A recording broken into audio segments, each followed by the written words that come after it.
amados amigos, que el Señor les bendiga. Qué gusto estar con ustedes en esta célula en línea. Y bueno, quisiera empezar por preguntarles, ¿saben ustedes qué se celebra el 31 de octubre? Tal vez algunos de ustedes pueden pensar que es Halloween, pero no, es el día de la Reforma. ¿Qué es la Reforma protestante? Y de eso vamos a hablar el día de hoy. Esta información es una información que consideramos los pastores que es sumamente útil, que todo creyente tenga esta información. Y por supuesto, nuestro deseo no es hablar mal de alguna religión en particular, es sencillamente hablar de la historia.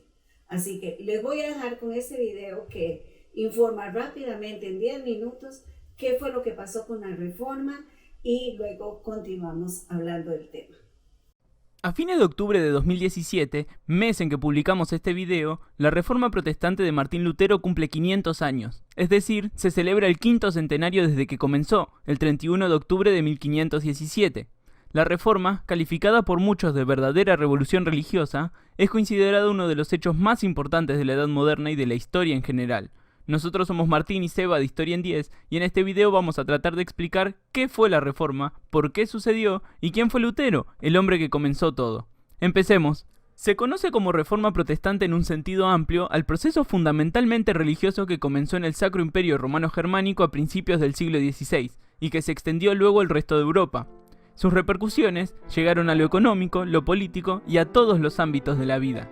A partir de las críticas de Lutero, quien comenzó la Reforma Protestante y de quien hablaremos más tarde, muchas personas y otros reformadores tomaron sus ideas y las oportunidades que creó para desarrollar sus propias posturas. De esta forma, nos encontramos con la fragmentación de la unidad del cristianismo que predominaba desde la Edad Media. Surgieron así distintas variantes contrarias al catolicismo: el luteranismo, el anglicanismo de Inglaterra, el presbiterianismo de Escocia, el calvinismo de Suiza y muchas otras que hoy en día siguen existiendo. El Papa, que era la autoridad máxima en lo religioso dentro de las iglesias católicas, dejaba de ser reconocido en todos los territorios donde estas posturas reformadas cobraban seguidores.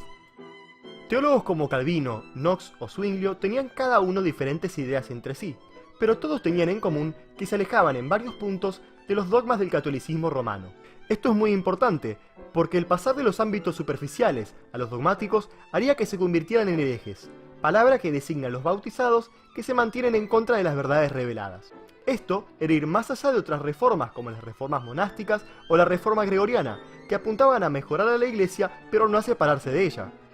Como cada postura es tan particular, en este video nos centraremos en la figura de Martín Lutero y sus propuestas, ya que es considerado el padre de la Reforma Protestante. Comencemos por ver cuáles eran las propuestas de Lutero que se apartaban de la teología anterior y que el luteranismo tomaría. El pilar de su prédica era la salvación por la sola fe, que se alejaba de la idea de que las obras ayudaban al hombre a salvarse, diciendo que el hombre no podía intervenir sino que debía creer en Dios y que solo éste le daría la gracia. A esto se suma la consideración de que la Biblia era la única fuente de revelación, es decir, de las verdades teológicas, dejando de lado la tradición y el magisterio del Papa y los obispos. Además, para él, cualquier persona podía interpretar la Biblia. Esto se suma a la idea del sacerdocio universal, que decía que no existía verdadera diferencia entre los que se llamaban sacerdotes y los fieles, que no era necesario ese intermediario entre el hombre y Dios, ya que no tenían ningún tipo de poder especial, solo era una cuestión de vocación. Además, junto a esto, se encontraba la reducción de los sacramentos, que pasaban de ser 7 a solo 2, el bautismo y la comunión. Estos también incluían diferencias teológicas, ya que para él el pecado original no podía cambiarse con el bautismo. Y además, la presencia de Cristo en la comunión difería de la concepción católica. Pero ¿quién era este hombre que proponía estas ideas? ¿Quién era Martín Lutero? Lutero era un monje agustino que el 31 de octubre de 1517 envió al arzobispo de Maguncia, el más importante de la región, sus 95 tesis, una serie de propuestas que criticaban fuertemente la venta de indulgencias y la capacidad del Papa de otorgarlas. Según algunas versiones, además de enviarlas, las habría clavado en la puerta de la iglesia de Wittenberg, aunque no se tiene certeza de este hecho. Pero lo importante es que ese día es considerado y celebrado por muchos como el inicio de la Reforma Protestante.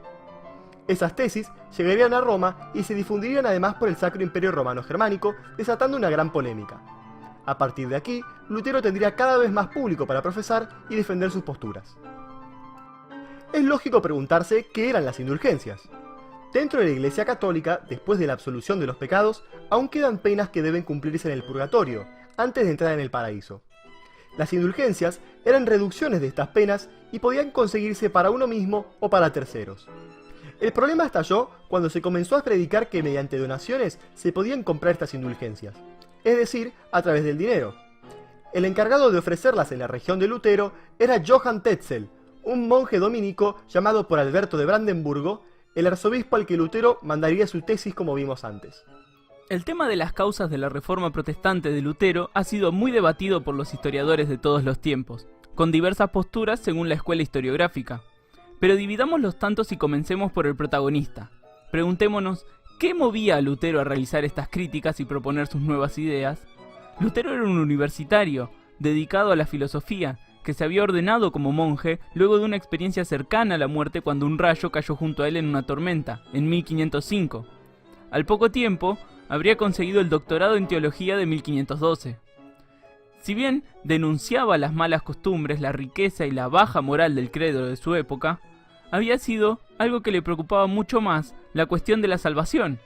Muchísimos historiadores incluso coinciden en que al principio no tenía intenciones de dividir a la cristiandad como sucedió después, sino que solo buscaba plantear a teólogos y académicos este problema que tanto lo preocupaba.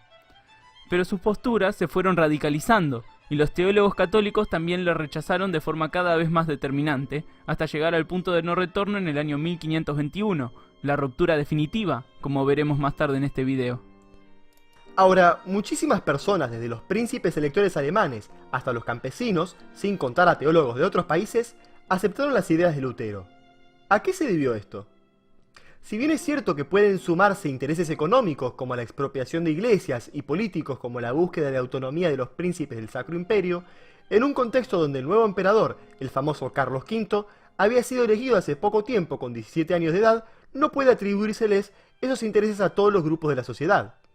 El hecho de que tantas personas de formación y situación de vida diferentes y de contextos y países distintos rompieran con el Papa y siguieran a los reformadores como Lutero, tiene una causa más profunda, que se encuentra en el ámbito de la mentalidad de la época. El siglo anterior había estado repleto de pestes, guerras y hambrunas, un contacto constante con la muerte que generó en los hombres una sensación de pesimismo y desamparo. Pero no abandonaron su religiosidad, la clave de todo esto, sino que por el contrario, se volcaron mucho más hacia ella. Pero la enorme cantidad de problemas que se encontraban en la Iglesia católica, como la degradación del clero, que acumulaba cargos pero que no estaba presente en sus iglesias, hicieron que las instituciones no pudieran contener a la población. El individualismo, una de las características de la mentalidad moderna que venimos viendo en este canal, empezó a crecer, y la religiosidad se hizo cada vez más personal. Por eso, las posturas de Lutero resonaron tanto en quienes los escuchaban. Representaban los principios de una religiosidad donde no había intermediarios entre Dios y los fieles. Si se quiere, era una religión más personal. Una vez hecha esta mella, distintas personas predicaron sus propias interpretaciones y al poco tiempo consiguieron seguidores y fragmentaron cada vez más a la cristiandad. Para terminar, veamos brevemente qué sucedió con Lutero y sus ideas después de que publicara las 95 tesis. En un primer momento, se pidió a Lutero que se retractara de sus posturas, pero él contestó ratificando sus tesis anteriores. En 1518 se envió un teólogo llamado Eck a que debatiese con Lutero, y se produjo lo que se conoce como la disputa de Leipzig. Sin embargo, Lutero profundizó sus ideas hasta 1520, cuando llegó la bula Exsurge Domine. En esta, el Papa León X condenaba 41 de las tesis del reformador, y decía que sería excomulgado si no se retractaba. La respuesta de Lutero fue muy clara: quemó públicamente los papeles de la bula papal. A principios del año siguiente le llegaría la excomunión. Lo que continuaría serían 30 años de conflictos entre el joven emperador Carlos V y el Papa contra los príncipes del Sacro Imperio Romano Germánico que apoyaban a Lutero. Cuando Lutero se negó a retractarse en la Dieta de Worms de 1521, se decidió la expulsión de Lutero de los territorios del Sacro Imperio, pero este se mantuvo dentro de los territorios escondido dentro de los castillos de los príncipes. El término protestante surgió de la protesta de Espira de 1529, uno de los tantos rechazos a las políticas del emperador católico que hicieron los príncipes protestantes. La reforma incluso generaría un levantamiento rural que los propios príncipes protestantes reprimirían cruentamente. Pero todo este proceso terminaría en el año 1555, cuando el hermano de Carlos V, el emperador Fernando, acordara la paz de Augsburgo, que garantizaba a cada príncipe a elegir la religión que predominaba en su territorio. Se verían de todos modos muchas muestras de intolerancia en Europa a medida que avanzaba el tiempo y comenzaban las guerras de religión, como lo fue por ejemplo la Guerra de los 30 años. Muy bien, como ustedes pudieron observar en este video que acabamos de ver, es un video informativo que habla sobre qué pasó en la Reforma Protestante y cómo fue que surgieron las diferentes denominaciones protestantes que conocemos tal vez hasta el día de hoy. Este movimiento tuvo un objetivo, y es que el cristianismo volviera a los principios de la iglesia primitiva. Y entonces hoy vamos a tratar de conocer. Bueno, entonces, como ustedes vieron en el video, todo empezó cuando hubo una división entre el catolicismo y el surgimiento de diferentes iglesias que se denominaron genéricas del movimiento protestante.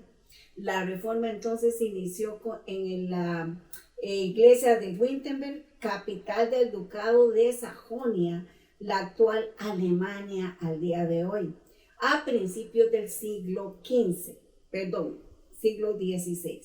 Su impulsor, como vimos, fue el monje y teólogo Martín Lutero, quien el 31 de octubre de 1517 clavó las 95 tesis en la puerta de la iglesia del castillo de Wittenberg, y este documento hablaba sobre las diferentes situaciones a las cuales estaba él criticando severamente a la iglesia reinante en ese momento. Su prédica entonces se basó en volver a los valores del cristianismo primitivo y hablando en contra de la autoridad papal sobre la iglesia en ese momento.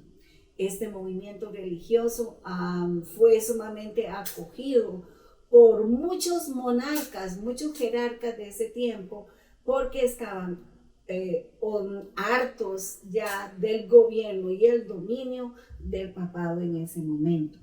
La palabra protestante surgió en el año 1529, cuando varios principales alemanes firmaron lo que se conoce como la Protesta de Spira, y este documento donde se manifestó toda la inconformidad de los intentos del emperador Carlos V para someterlos de nuevo a la autoridad papal.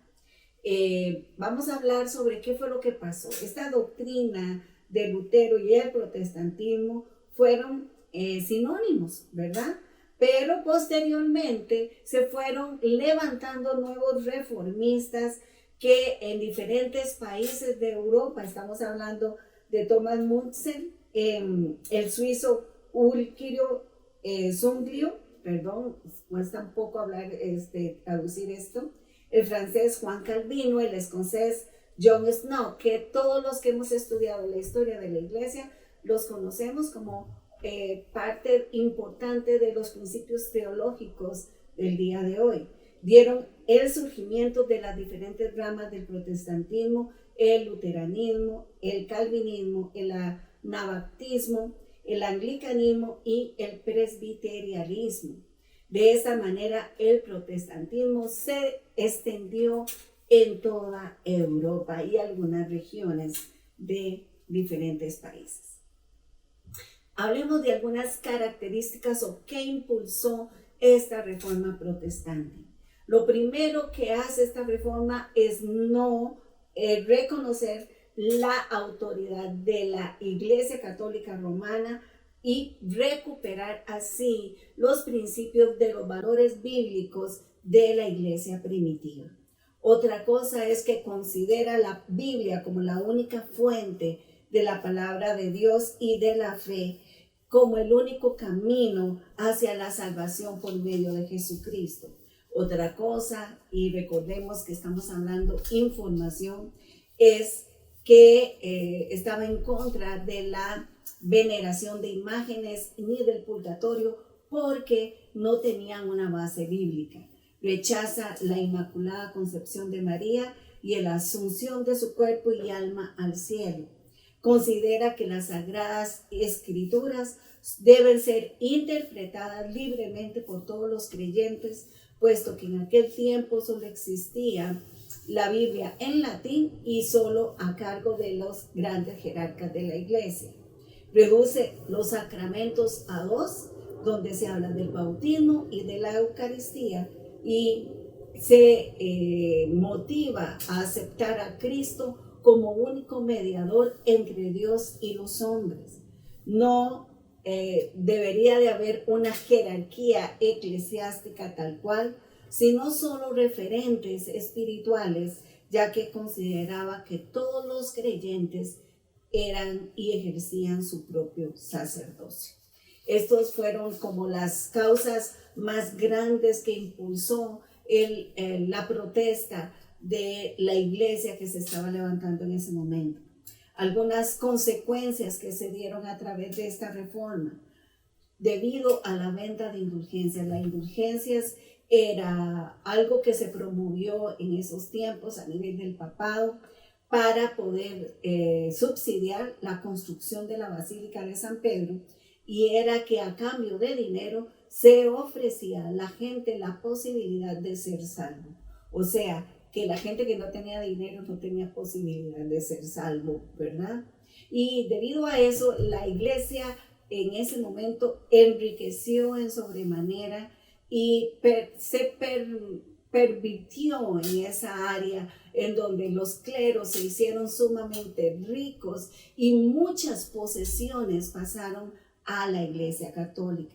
La prédica contra las indulgencias no solamente la manifestó Martín Lutero, ya muchos años atrás se había hablado al respecto. John Wycliffe, por ejemplo, en el año 1320 al año 1384 estuvo predicando en contra del tema. Él fue el creador del movimiento de los Lollardos, que es parte de esos movimientos que se levantaron de búsqueda de los principios y los valores de la iglesia primitiva. El bohemio Juan Hus, entre el año 1370 y el año 1415, fundador de la iglesia husita.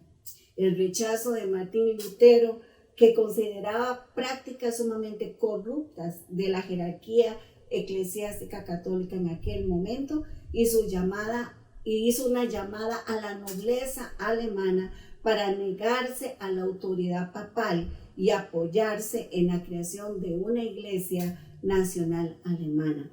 La estructura socioeconómica y sacra estaba bajo el dominio papal. No solamente se interesaban en los asuntos espirituales, sino que dominaban la parte política y dominaban la parte económica. Prácticamente el Papa quitaba y ponía reyes de acuerdo a su conveniencia. Deseaba apropiarse. Eso produjo una gran fallo, una gran discordia social, porque había gente, o el clero estaba con muchísimo dinero, la iglesia católica con muchas posesiones, y el pueblo tenía una grandísima pobreza, había muchísimas enfermedades, y los pueblos deseaban poder cultivar los terrenos baldíos que les pertenecían a la iglesia en ese momento. Por supuesto, ya habían influencia de ideas humanistas que venían de otros ambientes que no precisamente eran religiosos. Y ese deseo de poder eliminar estas brechas sociales y económicas que existían en ese tiempo. La pretensión del papado de querer dominar todas las áreas del mundo era precisamente lo que incluso estaba encima de la autoridad de los reyes. Eso generó muchísimos conflictos en muchas de las monarquías que existían en ese tiempo. Y por supuesto, la invención de la imprenta, que se dio exactamente en la misma época de la Reforma, fue lo que provocó que se pudieran publicar todos estos pensamientos todas estas tesis, las tesis de Martín Lutero, prontamente corrieron por toda Alemania y se levantó un gran movimiento en contra de la autoridad papal. Las consecuencias más importantes de la reforma fueron las siguientes. La división de la cristiandad de este momento en dos grandes ramas. La Iglesia Católica Apostólica, que bajo el Concilio de Trento en el año 1545 al año 1563 se reivindicó a sí misma como la heredera de la tradición cristiana medieval y aceptó la autoridad infalible, y ojo a la palabra, infalible del Papa en ese momento. Entonces se hizo la Iglesia Católica y se levantaron a varias iglesias protestantes, como el luteranismo, el calvinismo, el anglicanismo y el presbiterianismo, que rechazaron la autoridad del Papa y se propusieron restaurar los valores del cristianismo primitivo. El lanzamiento de una contrarreforma de parte del papado, entre los cuales quisieron hacer una reorganización de la iglesia y responder a algunos cuestionamientos que se hicieron con los movimientos protestantes. Y por supuesto esto dio pie a que la Biblia fuera bajada a todos los sectores de la población. Valga la redundancia, mucha gente no sabía leer y escribir, no existían escuelas ni centros educativos para todas las poblaciones. Martín Lutero, a través del deseo de que conocieran todos la palabra de Dios, promovió y él mismo participó en la traducción de la Biblia en diferentes idiomas, al inglés, al alemán, al francés, al español, al ruso, al irlandés, al islandés, y de muchas traducciones que empezamos a que la gente pudiera leer las escrituras. Parte de esa promoción fue que la gente también del vulgo, la gente cotidiana, los niños pequeños empezaran a leer, a aprender a leer y a escribir con la lectura de la palabra. En conclusión, amados hermanos, si cada vez que hay un estancamiento o una desviación de la iglesia, el Señor levanta movimientos de avivamiento, de despertares a la iglesia, trayendo reforma, trayendo que la iglesia salga adelante con los principios y los valores bíblicos. Estos diferentes movimientos no solamente se dieron en la Reforma, se dieron a lo largo de toda la historia de la iglesia, incluyendo los moravios, los montalvistas, los pietistas, entre otros. Gente que quisieron volver a los principios de la palabra. El día de hoy que estamos siendo tan amenazados con muchas ideas de muchas clases, es necesario que usted y yo volvamos a la palabra, sea parte del avivamiento que estamos orando para la iglesia el día de hoy. Que el Señor les bendiga. Muy buenas noches.